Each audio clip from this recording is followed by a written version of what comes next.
everybody, and welcome to the Penelope Possum channel with me, your hostess, Penelope the Possum. I was gonna try something, but, I don't think I get to try it today. Boop. Did you hear a boop? Was there a boop? I didn't hear a boop. Anyways. As you can see, I found another creepypasta website, just Fandom Wiki, which is just a Wikipedia. Hi! It's just a Wikipedia page for different fandom things. This one's specifically the Creepypasta Fandom Wiki. What is happening? Why is my chat turning into robots? Chat, why are you robots? Anyways. Today, we're going to be reading The World's Best Psychologist. I don't know who this is by, because it doesn't say at the top who it's by, but whatever.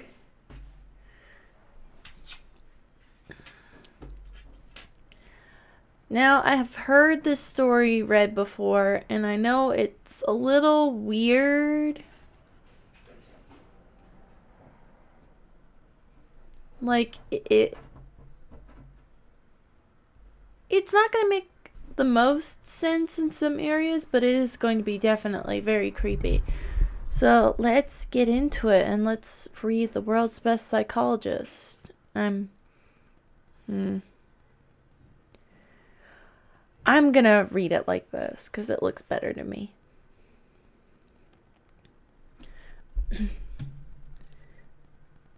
World's Best School Psychologist. When I was 12, I came to the conclusion that everyone in the world, including my own family, was against me. I was never a problem child, but my parents sure treated me like one. For example, I used to need to be home by 5 p.m. every day. This obviously restricted my amount of playtime outdoors. I wasn't allowed to have friends over at the house, nor was I allowed to go to anyone else's. I had to finish homework straight after I came home from school, no matter how long it took.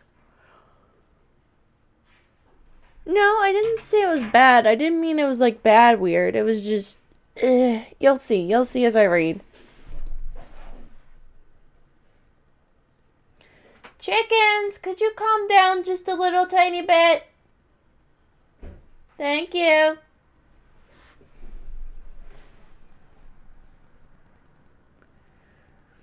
My parents refused to buy me video games and forced me to read books. Write book reports to prove I actually read them. Now, even though those rules listed above were quite frustrating to me as a child, they weren't what upset me the most. What really hurt me was the lack of compassion on behalf of my parents. My mother was a bitter woman who always made me feel guilty about accidents or mistakes I'd made. My father only knew one emotion: frustration. The only time he offered his attention was when he screamed at me for receiving poor test scores or beat me for misbehaving. But enough about them. Let's talk about my school's psychologist. For his own privacy, we'll call him Dr. Tanner. Like in most junior high schools, a psychologist was always available on campus during school hours to assist any students in need of counseling, whether it was emotional, academic, social, behavior, etc. To be honest, though, I'd never seen any other students talking with Dr. Tanner. Every day I'd walk past his office on my way to the cafeteria and peek through his door's little window. He would always be in there, alone, working on some paperwork. I guessed that most kids were too afraid to speak about their problems to an adult who was practically a stranger. For this reason, it took me 3 weeks to muster enough courage to visit his office. March 2nd, 1993 was the day I decided to voice my troubles to Dr. Tanner during lunch break. I stood in front of his office door and knocked.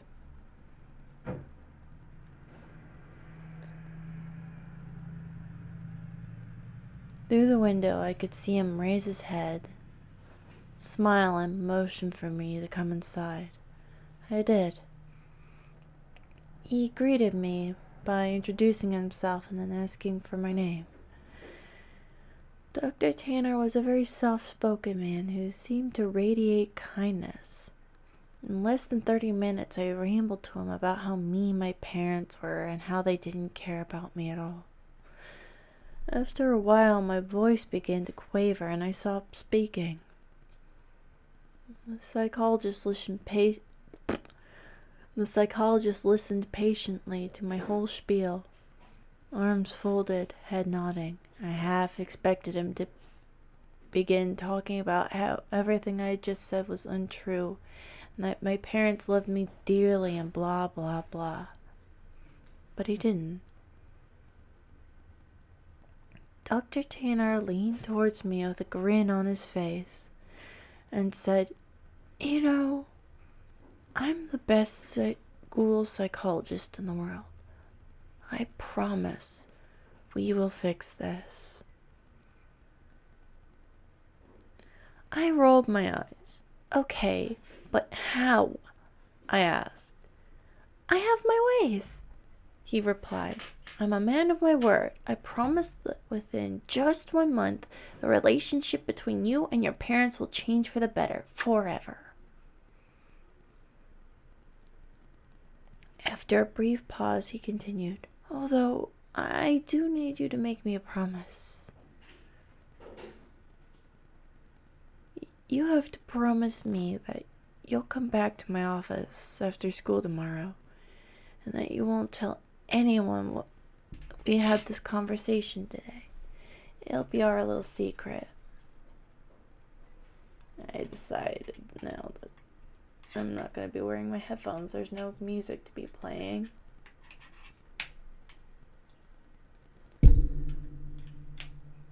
The following day, I returned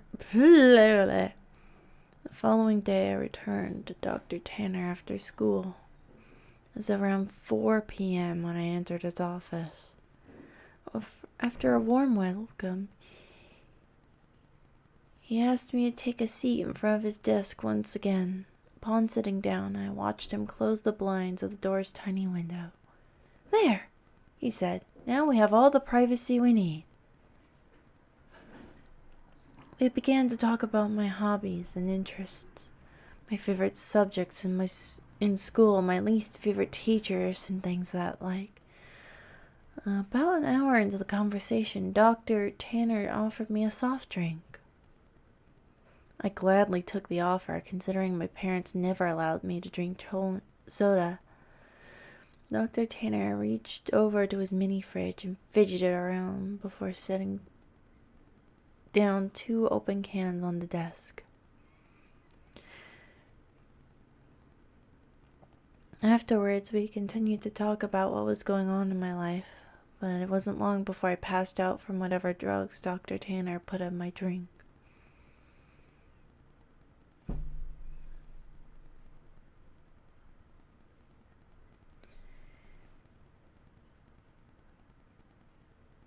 It took me a minute or so to adjust my blurred vision upon waking, and when I did, I had no idea what to think. I was handcuffed to a bed, my mouth sealed with duct tape. I immediately began to panic, squirming and tugging at the cuffs, but soon gave up after.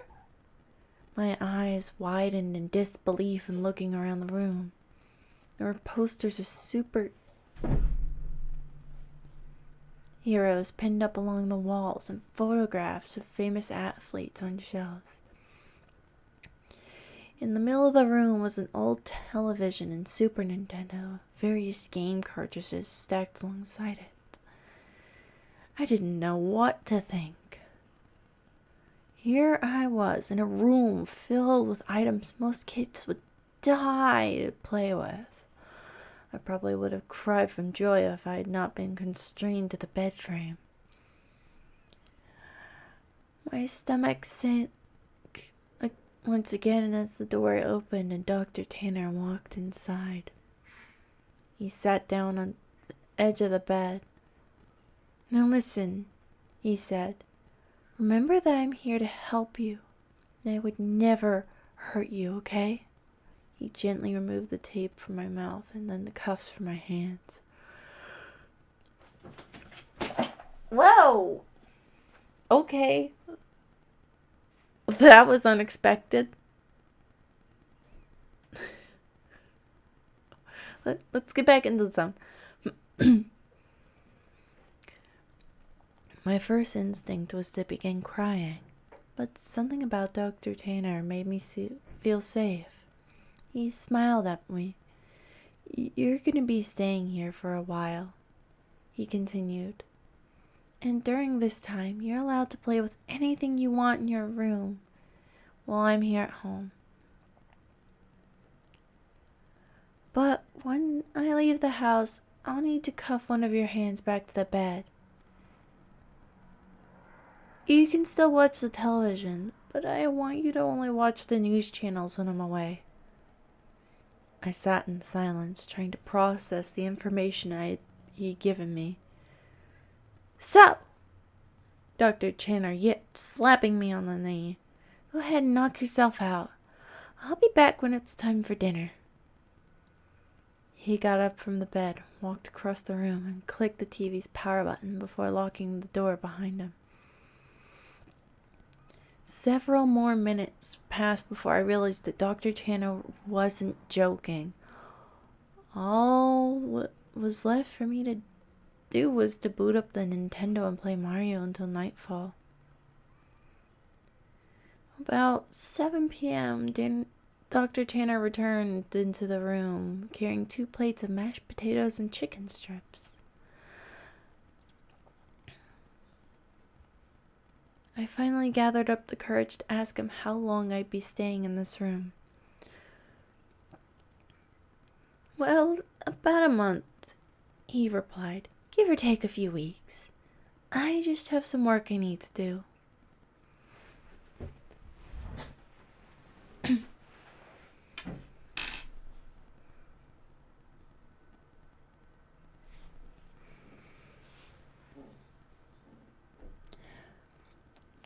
The following morning, I awoke to Dr. Tanner's hand patting my head. "Hey, bud, you don't have to wake up right now if you don't want to, but I'm gonna need to put this back on," he whispered, clamping the cold steel handcuff onto my wrist. I gazed up at him. He was wearing a collared shirt and slacks, a coat draped over his shoulder, and a suitcase at his side. He looked just how he always did when I saw him around school. Before leaving, he placed the TV's remote next to me, told me to turn it on and watch the news. First thing I saw was a breaking news segment. An important-looking police officer stood at a podium, surrounded by people with microphones. I happened to begin viewing halfway through his speech. "A statewide Amber Alert has been issued as of this morning. We have several investigators working towards identifying potential abductors, but as of right now, there is not much evidence. Faculty members state that the boy was last seen around 4 or 5 on the evening of..." I began to feel nauseous as a photograph of me appeared on the screen. It was my yearbook photo from last year. Captions for the photograph displayed my name, age, school, and town. Above my picture were alternating titles: FBI begins search for child, and kidnapping suspect unknown, and potential runaway. The live footage continued. 2 figures I soon recognized as my mom and dad stepped up to the podium.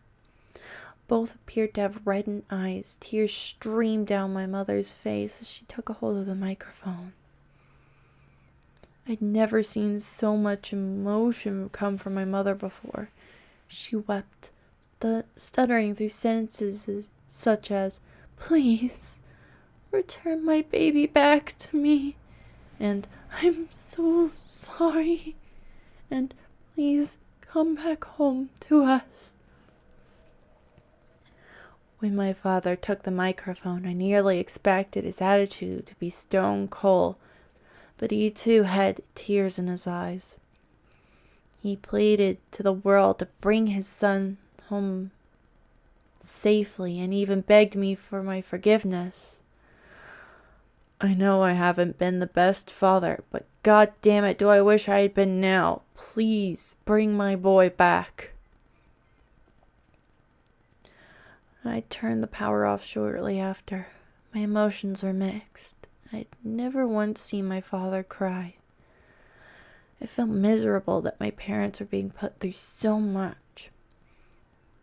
But at the same time, I was relieved. Now I knew how much my mom and dad loved me. Nearly 4 weeks had passed, and Dr. Tanner was treating me with the utmost respect. He left me in the morning, cuffed to the bed frame, but returned in the afternoon to eat lunch and dinner with me, talk and play games. I would have never guessed how good he was at Monopoly and Scrabble. But one morning, when Dr. Tanner woke me before heading off to work, I noticed a stern look on his face. I also realized that it was 3 hours earlier than when he usually woke me.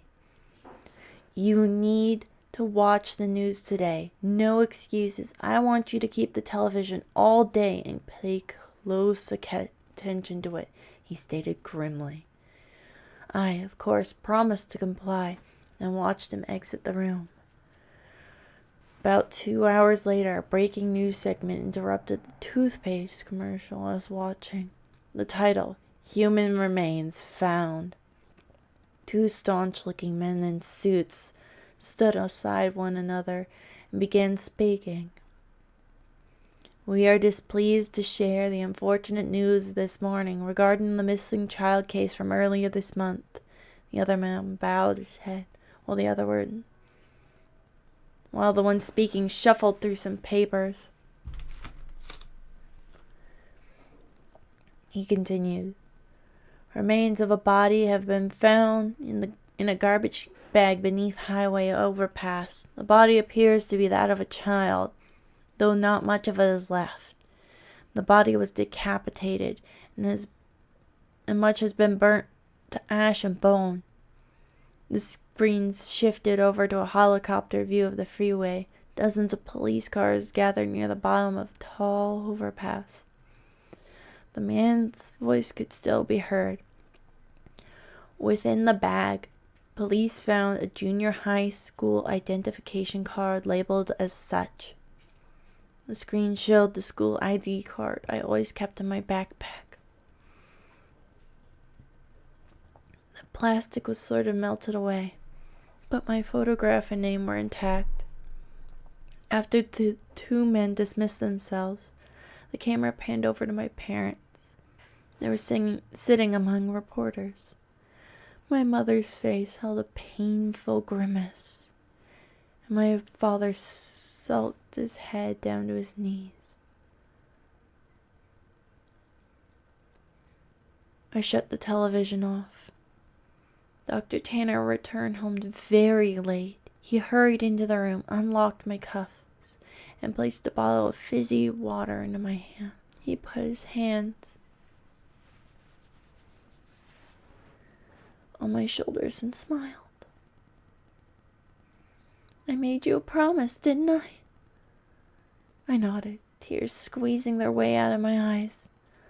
"I need you to make a promise again," he whispered. He told me that I had to drink all the water in the bottle. It would help me sleep. And from there on, I was never to tell anyone that I had met him. "I promise." "I told you I'm the best school psychologist in the world, didn't I? And he was right. I awoke later that night to find myself laying in the middle of a park, stars shining brilliantly across the night sky. I recognized where I was. It wasn't too far from my school, a mile or so down the road. I saw my house. Lights were off inside, but I could make out my father sitting on the front doorstep. I hesitantly called out to him. He lifted his head slowly, but when he saw it was me, he sprang to his feet and ran towards me, arms open, yelling my name. My mother erupted from the house behind him. Dr. Tanner's right. Things changed with my family and I. My parents smile more often and treat me lovingly. I could not ask for a more perfect ending. Every now and then, I see Dr. Tanner on campus, walking to and from his office. Rarely do we ever make eye contact, let alone speak to one another. But sometimes he'll shoot me a wink and a smile. I will always keep my promise to him, pretend I never met him. There will forever be one question floating around in my mind. I think you know what that is. Ah, there's the crediting. Creepy Carbs. Thank you for that lovely, lovely story. That was a wonderful story. We've got plenty of time left. Does anybody want to read another creepypasta with me? How about you, Weez? Since you were so busy playing with my foot.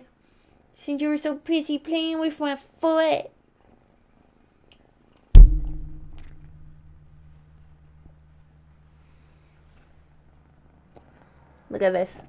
Look at this little monster. Yeah, that's you. That's you on the camera. You see yourself?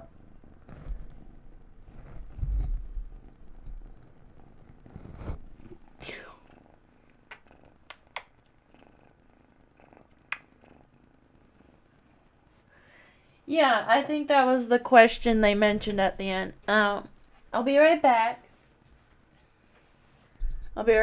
And we'll read another one. Maybe one of the more popular older ones. I'm back. But I told you, it was weird. Okay, let's go for Jeff the Killer. I remember that one not being very good initially.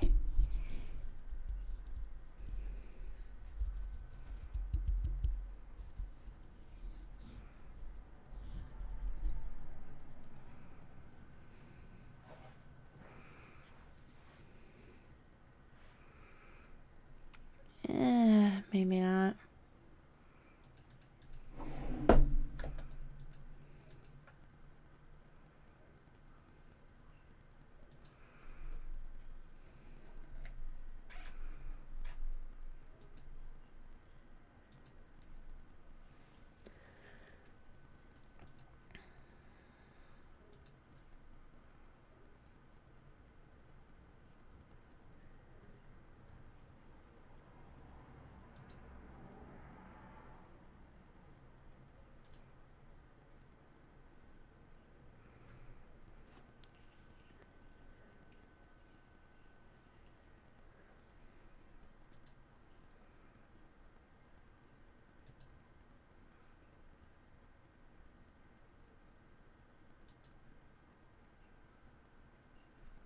Ooh.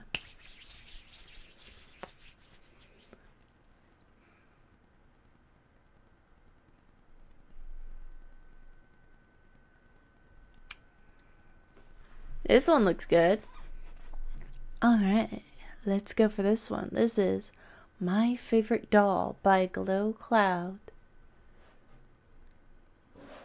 Let's get right into it.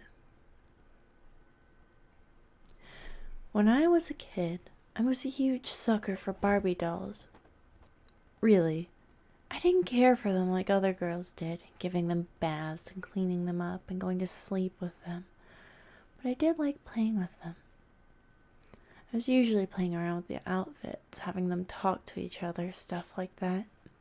I possessed 15 dolls. 10 girls, 2 males, and 3 little kid Barbies who were girls too. I even named the dolls after my family members, but among the 15, the doll named Samantha, who was named after me, was my favorite. Merely because she had the fairest skin and the longest blondest hair, none of which I had to admit. That was pretty shallow, bordering on sexist of me. Apparently, I had a lot of fun with these dolls. I don't remember much, but I remember having them play out scenarios I wanted to happen to me. Like getting noticed by my crush, or my brother finally getting caught eating all the cookies. It might sound lame now, but hey, when I was a kid. Anyway, I'm going to reread that. It might sound lame now, but hey, I was a kid. Anyway, my mom would always tell me, "You're always inside your room playing with those things. You should get out more and make friends, honey." But I would ignore her. I would stay in my room, in my own little world, playing with my little plastic Mattel friends. It was heaven. Until one day, I fell down the stairs. I had suffered some long-term memory loss when I hit the floor. So I couldn't remember most of my childhood after that, yes, including the dolls. I remember having them and playing with them, but apart from what my mother recounted for me, it was all a big blur. Would you stop that? My mom told me that I continued to play with my Barbie dolls, but it wasn't quite the same.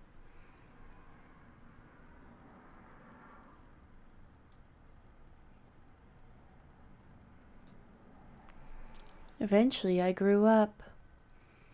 When I reached about 10 years, these dolls were left in a box in the attic to gather dust. I wasn't too upset about it either. At that time, I had already moved on to reading Harry Potter books.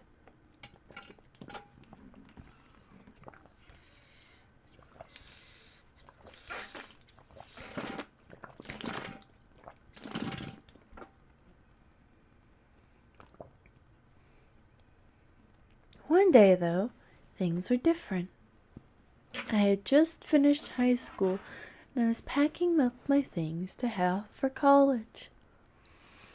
I needed to get some boxes from the attic, so I headed up the small spiral staircase and proceeded into the room. Going through the boxes, I found myself smiling reminiscently as I spotted some old stuff. Books, old toys, photo albums, and the like. I ended up staying there more than I intended to. As I reached the last few boxes, I encountered the dolls. I opened up the box only to be horrified by what I saw. For what I had found instead of my old friends was a pile of plastic naked bodies with no heads and arms. It wasn't that scary if you think about it, but it had surprised me completely since the last time I saw these dolls, which was when I put them in the box, they were all in perfect and sellable condition. Seeing them like that just tore a small hole in my heart. They had been dear to me somehow, after all. I headed down the stairs, box in my arms, and showed the dolls to my mom. "Did you let Stephen borrow these after we put them away?" I asked. My brother had just turned 10 this year, but I figured he might have gotten his hands on my dolls years ago. And maybe thought they were chew toys or something. Would you quit that? But then my mom frowned and looked through the box. "No, I know how much these dolls meant to you. I wouldn't do that."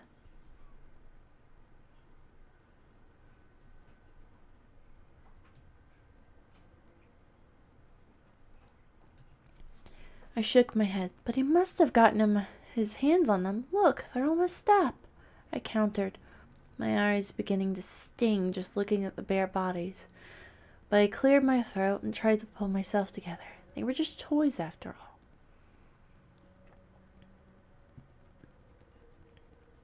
But anyways, it's done now.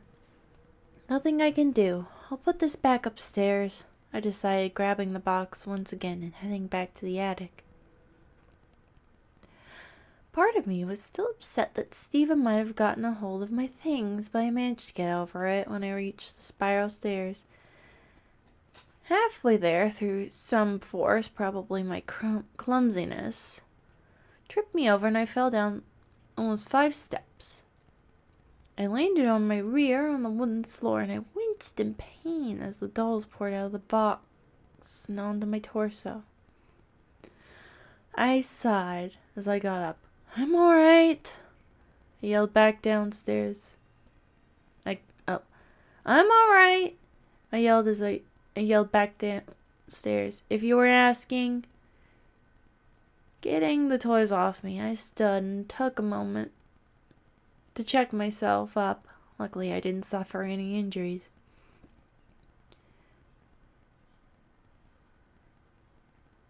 I got down on my hands and knees and picked up the dolls, or at least what used to be dolls, to put them all back in the box.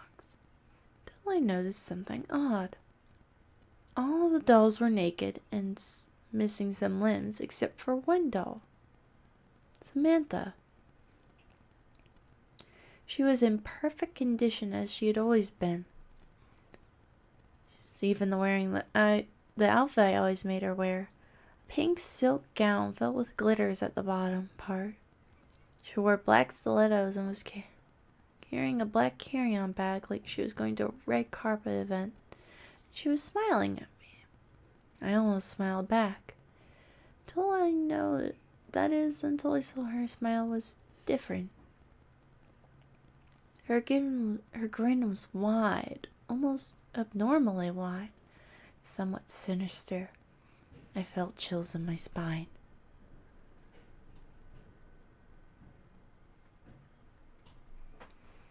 I headed back downstairs to tell my mom about it. She was still fixing some of my stuff for college, and I approached her reluctantly. Mom? She barely looked up, but she gestured that I go on. Can I ask you something? She smiled. Well, you already have, honey. I rolled my eyes. This was not the time to receive sassy talk from my mom. Let me ask you another, then. How did I get on with those dolls? She stopped what she was doing and looked at me, a slight frown on her eyebrows. What, honey? How did I really play it with them? I asked more clearly. Her frown deepened. You mean before that? I nodded, referring to my childhood accent. It was adorable how you played with them, really, she began, taking a breath. I listened intently as she told me about having them all interact with each other, like a role play of sorts, the scenarios I wanted to happen in real life. It sounded nothing serious, but for some reason I couldn't get this uneasiness away. Okay, then. I gulped, and then after the accident.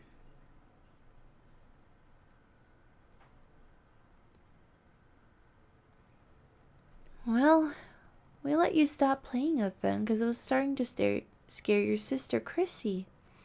You started having them fight with each other physically, having them take off each other's body parts. You'd take off their clothes, set them on fire, and then you'd take off their arms and throw them around your room. You'd remove their heads and stomp on them with your foot while you laughed. You were enjoying it, Sam. She stopped, and I was glad she did. There was this one Barbie you left clean, though.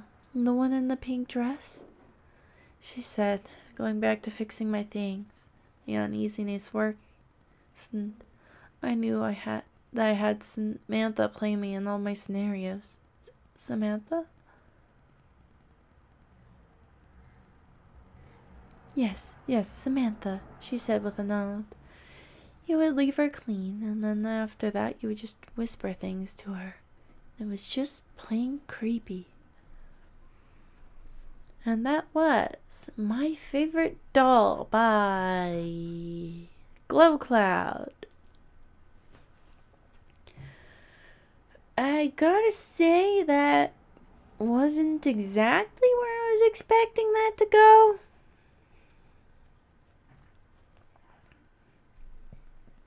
Though you can't really have too many expectations with a simple title as My Favorite Doll.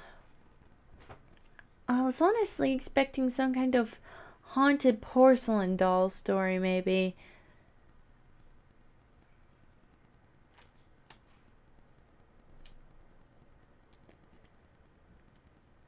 Yeah, we got a couple of oddballs here tonight. Me personally, I never really loved Barbie dolls. They were fine enough. I just wasn't a big doll girl, you know? I liked porcelain dolls, but you can't really play with those. They're not for playing, they're for sitting and looking pretty and all that.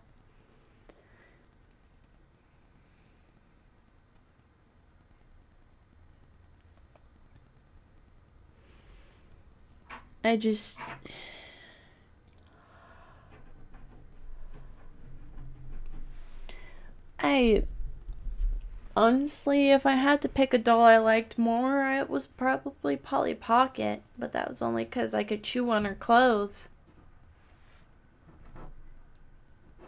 Yeah, I was one of those weirdos who only liked Polly Pockets because you could chew on the clothes. There was one particular one I remember so vividly. It was the Cinderella set. This was when Polly Pockets were like this tall of dolls that came with bigger play sets and like the rubbery clothes. But I remember I had a Cinderella set, or one of my friends said no, I think I did. And I liked chewing on the peasant dress the most. That probably sounds completely unhinged admitting to that, but what the heck?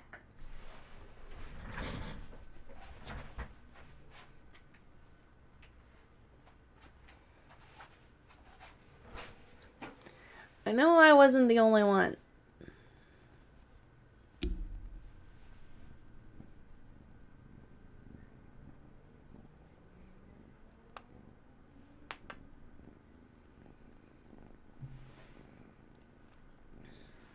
Yeah, that was very interesting. I'm sure a lot of people did the wish fulfillment angle with dolls like that, though.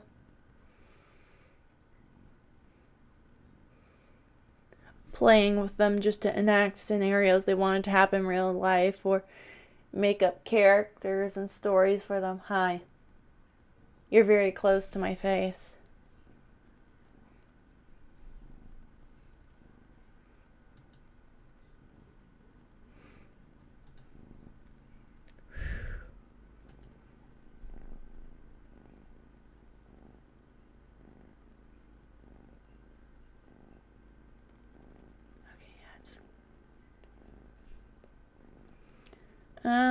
How about we go to a different and get another random story. I know we had that one bad call with a random story on this site, but I have faith.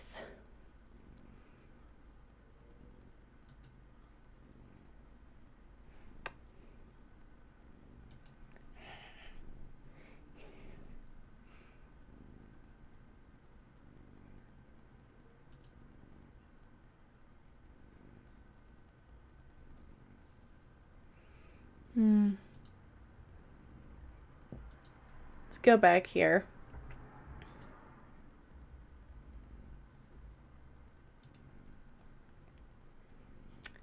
How about we read this one? This is apparently the creepypasta of the month on this website. This will be the last creepypasta of the night, I think. Okay then. You want to stay there, okay.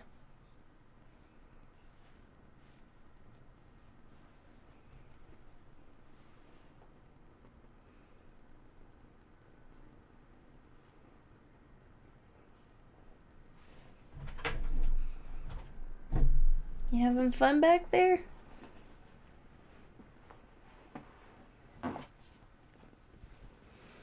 There you go. That's a more comfortable spot for you to be.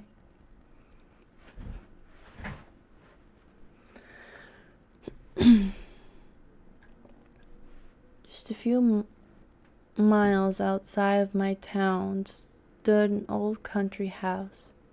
It had been converted into a daycare where parents would drop off their kids in the morning, pick them up in the evening. However, said daycare had been out of business for a few years now. There was a sign posted in the front yard just a few feet from the house that read, "Happy Sun Daycare," with a cute-looking cartoony sun painted on it. Within the fenced-off backyard stood playground equipment that had fallen into disrepair and begun to rust. A slide, a couple swing sets, some monkey bars, and a merry-go-round were once covered by swarms of children as they ran and played in the outdoors. They had since become perches for the local birds and squirrels and were swarmed by ants rather than children. I had decided to write a report on the Happy Sun Daycare for the news blog I worked for. For one thing, several people around today had gone to that daycare. I figured it might make for an interesting story to read about their experiences there, and if it affected their later life in any way. The other reason wasn't quite so innocent. There had always been concerned parents who would fret over leaving their child in someone else's care. It was about that constant worry about how safe their sons and daughters were, especially with all the horror stories posted online about various daycare-related tragedies. For my report, I decided I would interview both employees and people who had gone to the daycare's children. I wanted to get as many different points of view as possible so that it wouldn't seem too terribly biased. Of course, I agreed not to use real names for the sake of their privacy. The first person I interviewed was a middle-aged woman who looked after the infants at the daycare. For the sake of her privacy, we'll just call her Margaret. "What was it like working at the daycare?" I asked her. She replied, "Oh, it wasn't anything too spectacular, just your typical day of working with children, or babies in my case." "I see," I said before I asked, "Have you had any problems while working there?" She shook her head. "The babies? Of course not. They could be fussy, but they weren't any trouble at all. The children were another story." This piqued my interest. Were the children that attended Happy Sun Daycare too much for the employees to handle? Or could it be that there were cases of abuse going on that had been kept secret until now? I had to find out.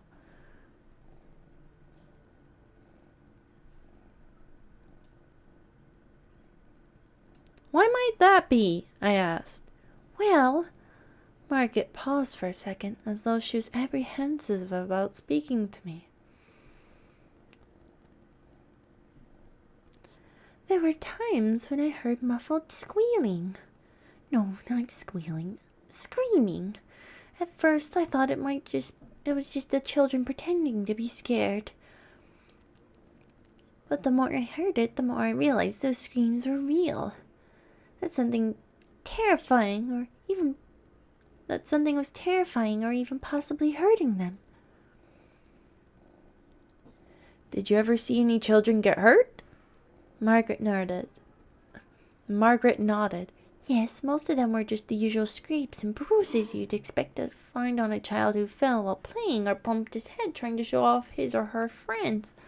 Some of them seemed off to me. Every so often I'd see a child walk past on the way to the nurse's office, and each time the child looked like he had been scratched or even bitten. Children scratched or bitten?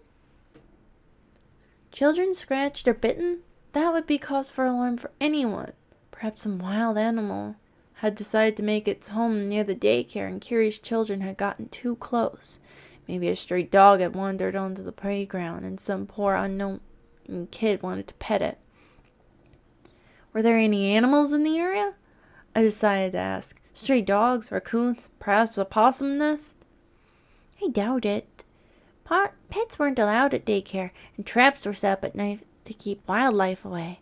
There might have been a dog roaming around the area. Margaret shook her head.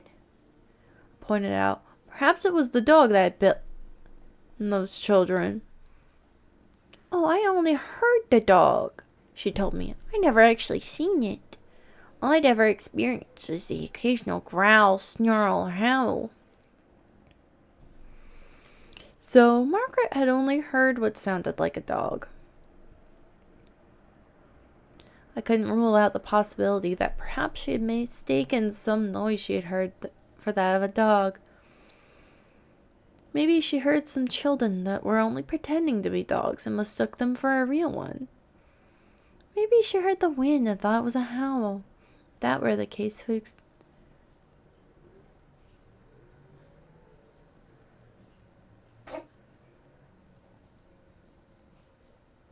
it wouldn't explain the scratches and bites she'd seen on some of the children. It wasn't too out of the realm of possibility that a child could have simply scratched their arm on a branch or part of the fence on accident. With what sounded like a dog's growl to her, Margaret could have reached the conclusion that the children were being attacked by some sort of stray canine. Still, I had to learn more about the daycare, with the possibility of a cover-up regarding a series of dog attacks. I figured the next person to interview would be a former attendee. Perhaps one of them would have childhood memories that could potentially shed some light on what Margaret had mentioned.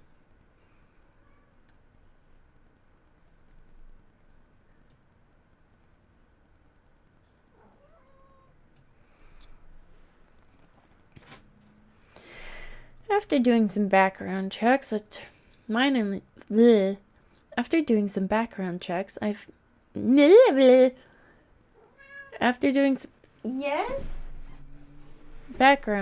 I managed to find a young man who went to Happy Sun Daycare when he was around 5 or 6. Let's just call him Scott. I found Scott working at a local butcher's shop. I had to wait till his shift was over before I could start the interview. Luckily, it wasn't too long of a wait. It gave me time to consider what to ask him. Do you remember anything about Happy Sun Daycare? I asked. I know it was a long time ago, but perhaps you can recall something? Scott thought for a moment before replying. Not much. I was only 5 or 6 when I went. I can remember just doing what kids do at that age. Playing, finger painting, watching cartoons, that kind of stuff. I nodded. Were you a good kid? For the most part, he admitted. Occasionally I'd get into some trouble. Nothing too serious though. Just your typical kid fussiness. You know, not wanting to take naps, refusing to eat veggies, that sort of thing. I see, I replied as I wrote down what he told me on a notepad. And was the daycare fair in how they disciplined you? Yes, somewhat. All I ever got was the occasional scolding, and the occasion. Oh, I misread that. Somewhat. All I ever got was a scolding and the occasional time out, where they made you sit in a corner for a few minutes till they felt you were ready to join the other kids. Though you were lucky if that was all you got, Scott pointed out. What Scott said baffled me a bit. They were lucky? How? I wondered if perhaps there had been more severe punishments for the more unruly children who attended the daycare. Could there have been some more controversial form of discipline that the employees of Happy Sun Daycare used that they didn't want known to the public? I had to know. What exactly do you mean? For a brief moment, Scott gave a shudder. He seemed to have recalled something from his childhood that potentially frightened him and affected him into his adulthood as well. The kids who got into real trouble were sent to the gray door. Scott heaved a heavy sigh. I've never been there myself. I know a few kids who had. The ones who'd get into fights or throw huge tantrums. They'd end up going into that room. I don't know what happened in there, but they'd always come out shaken, with wide eyes. A few would break down crying. Some would scream. One kid even threw up before passing out. I frowned slightly. What sort of horrors had been conducted in the room that had been nicknamed the Grey Door? Then I remembered what Margaret had told me, and I decided to check for a connection with her story and Scott's.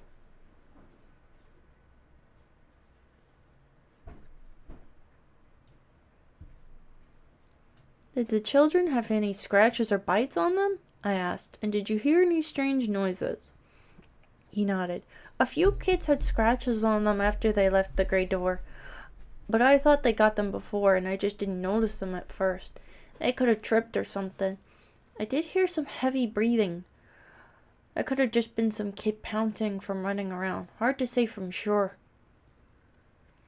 First, Margaret said she thought she heard a dog snarling.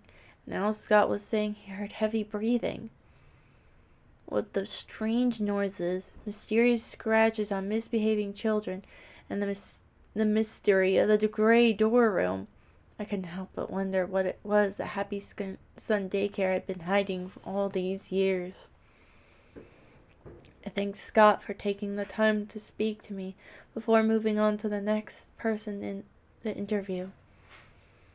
With my curiosity regarding the Grey Door still heightened, I figured the next person to speak to should be one of the more troublemaking attendees of the daycare.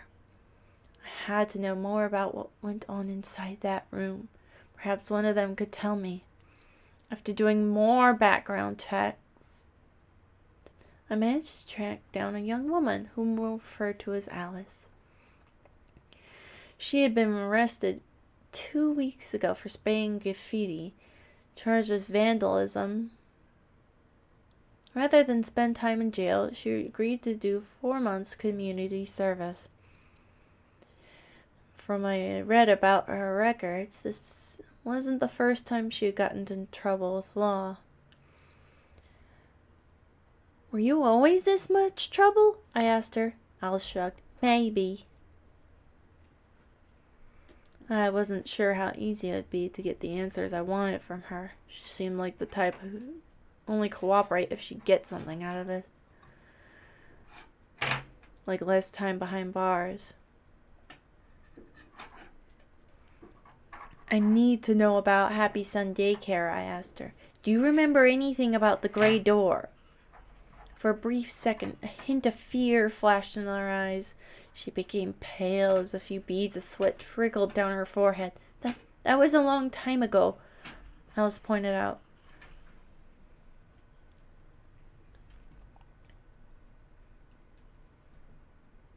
I replied, surely you must remember something. Records show you were 10 when you attended. Are you sure you can't recall anything?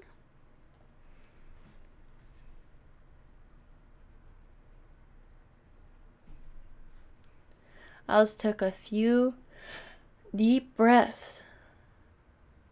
to regain her composure, as if the mere mention of the gray door room was enough to put the fear into her after all those years. I couldn't help but dread what horrors she could have experienced.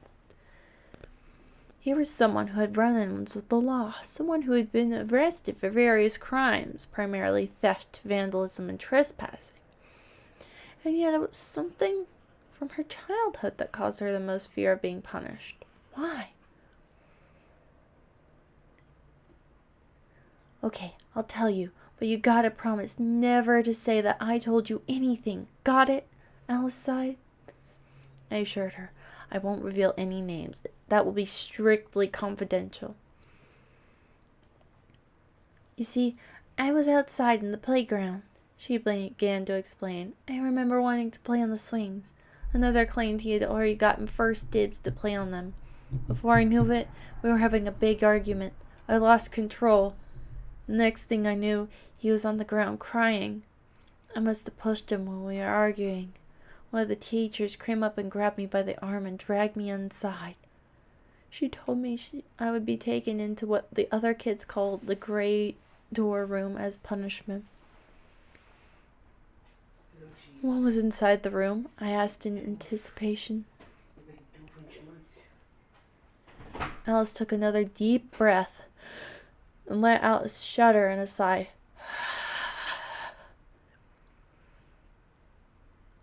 The room was mostly empty. I remember the floor was nothing but dirt ground, and the only light was a dingy old bulb that barely lit anything up. The teacher just shoved me in and slammed the door shut. At first, I tried pounding on the door and screaming. I cried out for anyone to open it. It was so dark and cold. I was so scared, and I heard something. Something was behind me. I turned around, and all I remember was screaming louder than I had ever screamed in my life. I frowned in concern. What did you see? It was a dog, or at least I think it was a dog. She choked back a few tears. I didn't get a good look since it was so dark. All I remember it was the biggest, ugliest dog I'd ever seen. That thing had yellow glowing eyes and huge sharp teeth. It was covered in black, shaggy fur. Before I knew it, it snarled and lunged at me. I ran around as fast as I could, screaming and begging for anyone to come and save me. It grabbed onto my skirt with its teeth and tried to pull me towards it.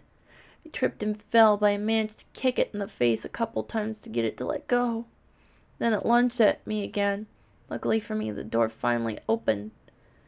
One of the teachers pulled me out of the room and slammed the door shut before the dog could get me again. So there was a dog after all.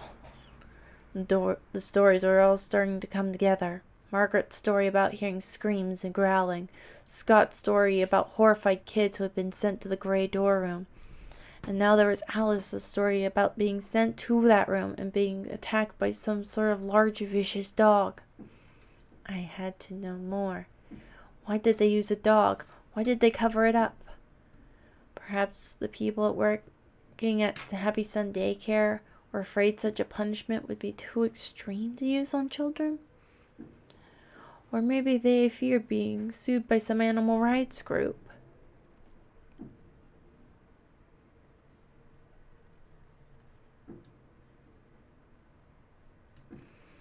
I thanked Alice for her time and set forth to find the next person to talk to. Maybe it would be another one of the employees. If I was lucky, I might be able to get one of them to reveal the truth about what was going on in the gray door room. Once again, I began searching through the records of anyone who had ever worked at Happy Sun daycare. It took some time to find someone who was willing to talk to me. Most former employees I asked were either too busy or didn't want to give an interview. A few of them directed various profanities at me as well. I couldn't tell if they were angry that I learned about what was going on all those years ago, or if they were afraid of what might happen if they revealed any more secrets to me. Still, I managed to track down at least one person who was willing to tell me his experiences working at Happy Sun Daycare. Mr. Smith, as we'll call him, worked as a janitor at the daycare, back when it was still running. He managed to get the job only because his aunt was in charge of one of the head offices there as well. However, Mr. Smith had moved to another town since the daycare closed years ago. This meant I couldn't interview in person, so we sent each other emails instead. Mr. Smith explained that he had been dealing with some form of narcolepsy since he was a teenager, and had a history of sleepwalking as well. Doctors couldn't figure out what was causing his condition, but they couldn't find any other adverse health effects linked to it either. This still made it difficult for him to find work, though. He told me he was grateful that his aunt managed to get him a job at Happy Sun Daycare. I had so many questions, and, well, I wasn't sure which one to ask first. After I got his first response, I wrote back to him. I wanted to know how he's able to hold his job despite his condition. Was he on medication for it? And how did the other employees and children treat him? A couple days passed before I got my response to him. I quickly opened the latest email from Mr. Smith and began to read. He replied that his aunt would mix him a special herbal tea for him that would help keep his narcolepsy in check.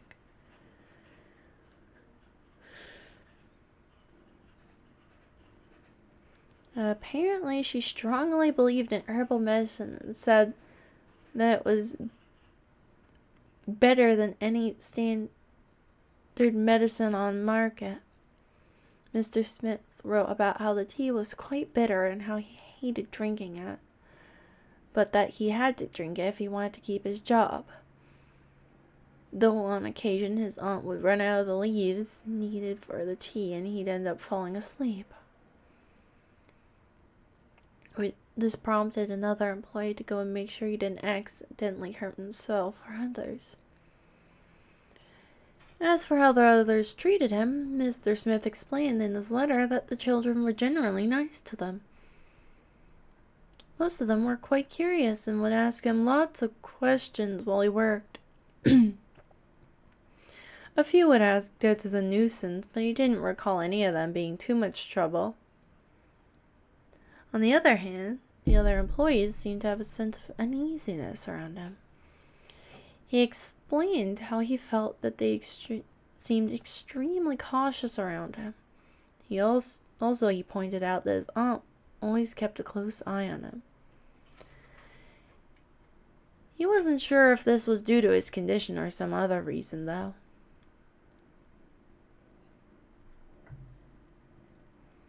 And here we have a picture of the dog that allegedly attacked kids at that daycare.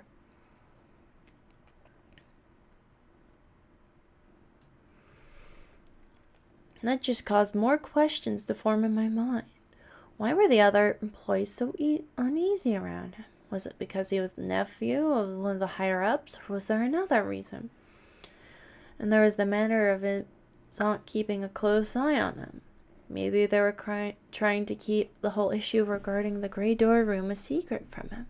Perhaps they were afraid that he would find out about the dog and would contact the police. I had to know if he knew anything about the room. I quickly wrote a reply and asked if he knew anything about a large empty room and children being attacked by some sort of dog. Another couple days passed before I got another response from Mr. Smith. I opened a reply and began to read. He said he didn't remember any kind of dog at the daycare, In fact, he pointed out that animals weren't allowed on the property and that he would set up traps to keep the squirrels and mice out. His aunt was very strict about no pets being allowed as well. Most likely it was due to any potential allergies kids might have. Mr. Smith explained this in his reply, that perhaps the dog that Alice claimed had attacked her was just someone in a cheap-looking dog costume. That the room perhaps had been kept barely lit so that the kids in there wouldn't realize it was fake. That the scratches and bites were just a result of them tripping and accidentally scratching themselves. To Myra's surprise, he'd been in the gray door room himself several times as well. Strangely, he pointed out that it was always when he hadn't had any tea to drink. He would wake up in the room.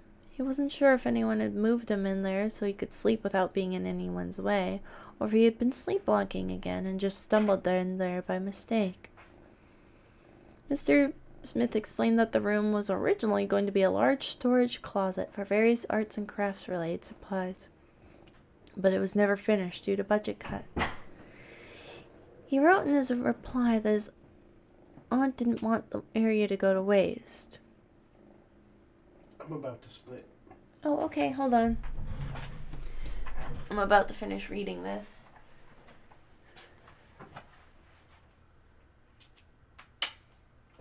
Right. Let me not topple over.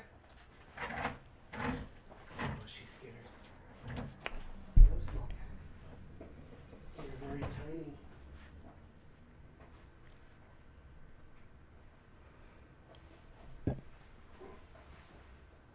Come on, Cheetah.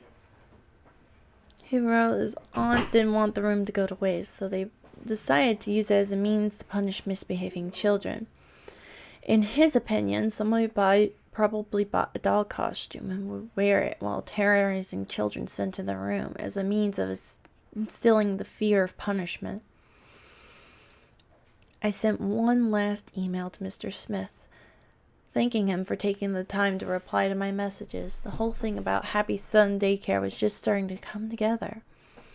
From what I gathered via the various interviews from both students and employees, children who misbehaved were sent to a large empty space called the Gray Door Room. There was a dog, or possibly just someone in a dog costume, that would chase any child sent there. Finally, said child would be pulled to safety before the dog caused any serious harm. There was only one thing left to do. I was going to head inside Happy Sun Daycare and investigate the infamous Gray Door Room for myself. I had to see for myself if there was anything that could solve this strange cover-up. Several minutes passed as I drove out to the countryside towards the abandoned building. I parked the car in front of the driveway and took a few deep breaths. The front door was unlocked, which was lucky for me. I gently pushed it open and began to look inside.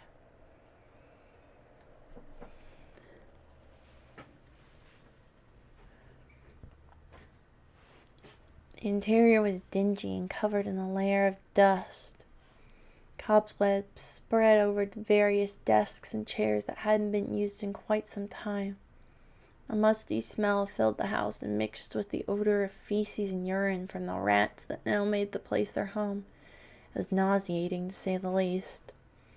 After I explored several different areas, I soon found the foreboding gray door that was said to lead to the dreaded room. The door was quite heavy. It took me several tries, but I managed to force it open. Just like how Alice had described, the room was dark and empty, with a dirt floor and dingy bulb. Said bulb had burned out long ago, so I used an old desk to prop the door open in order to see anything. I could see faint bloodstains on the ground and wall. I couldn't tell who or what the blood belonged to. There were strange markings on the wall as well. I took a closer look. I could have sworn they resembled claw marks of some sort. As I continued to examine the room, I noticed various footprints in the dirt. Many were faded or had been trampled on over one another, but I could still make out a few. Most of them were footprints of children. They looked like their makers had been running away from something. There was one other distinct set of footprints that caught my attention. I examined them closely. I could definitely make out the distinctive footpads, claws, and individual toes on at least one set of prints, and that this wasn't some person in a cheap costume. Happy Sun Daycare had been using a dog to terrorize children. I had to let people know what they had been hiding for all those years. However, as I made my way out of the daycare into my car, there was one aspect about those footprints that made me uneasy.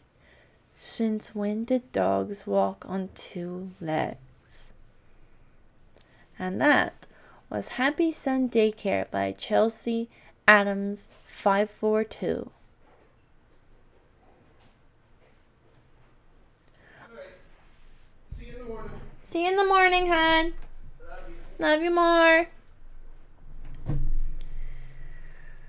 Ooh, I gotta say, that was crazy. I think what was happening there is that the narcoleptic janitor was actually a narcoleptic werewolf janitor. I swear I've read this story before, or heard it read before. I cannot fully remember, though. It seems way too similar to something I've heard of, read to me, or maybe heard in a dream. Yeah, janitor was a werewolf, 110%, and they decided to use his werewolfism to terrorize the kids. Oh my god, that means the kids that got bitten are definitely werewolves now. Like, think about it. Scott, from before, said he saw kids walking out with bite marks. Bite marks, guys. That means those kids are werewolves. Werewolves. You know, I don't see a lot of werewolf horror anymore. I feel like there isn't a lot of directions you can go with werewolves.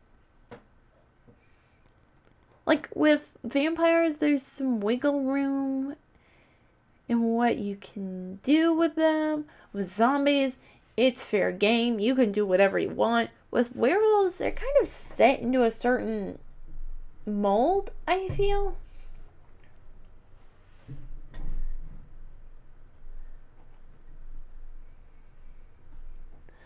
Also, I want to know, how come there hasn't been a horror movie about Santa and his elves specifically? Like, there's plenty of horror movies about Krampus and other creepy tellings of holiday stories, but Santa himself is creepy. And what about the elves? Oh, your dryer's still under warranty, you think? You might want to double check that just in case it breaks down. Anyways, that'll be it for tonight. Thank you all for joining me here tonight. Sooner or later, I'm gonna get me a little something that I can use for fun voices I can do. Well, more fun voices I can do for reading creepypastas and online games and whatnot, because it's easier not to play as a girl while you're playing a game. It really is. Anyways,